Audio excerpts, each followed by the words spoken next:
Pop quiz. What is the exact length of this line? I'll give you a few seconds. All right, pencils down.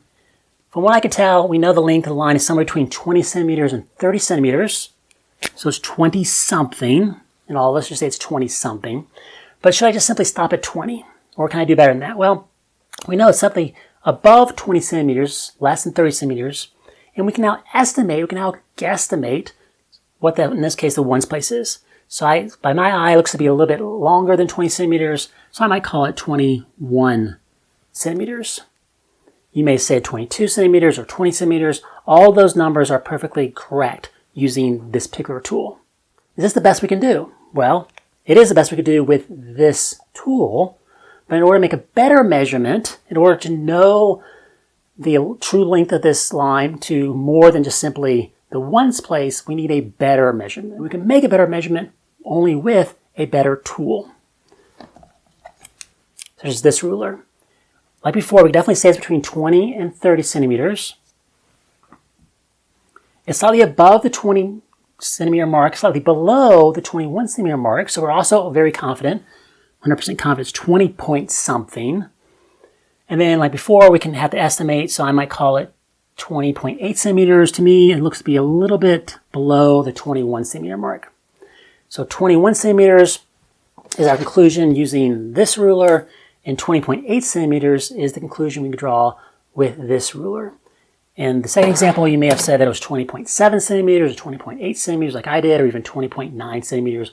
All three of those measurements are perfectly fine. All three of those measurements are perfectly correct and actually equivalent to one another based upon the quality of the tool that we have available to us, this ruler. Which of these two measurements do we think are closer to the actual answer to our question? Which of these two measurements do we think we have more confidence in? And which of these two numbers do we think has more significant figures? Yes, significant figures. It's all about that. It's all about how much confidence we can have in our actual measurement.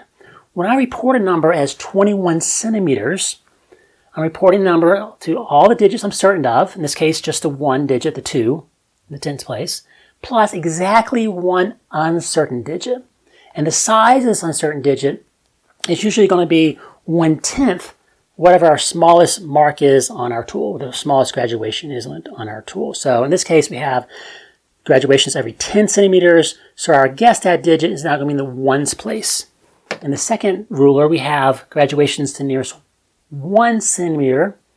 So we're positive to the ones place. And then now we can guess, once again, the next digit to the tens place. Of these two numbers, everything else being equal, we probably have more confidence in the second number, because the uncertainty, the error attached to every single measurement we make, is smaller in this measurement relative to this measurement.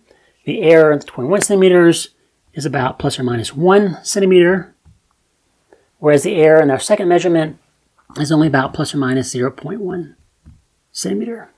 We have more confidence in the second measurement, which means we can have more confidence in any conclusions we draw from these measurements.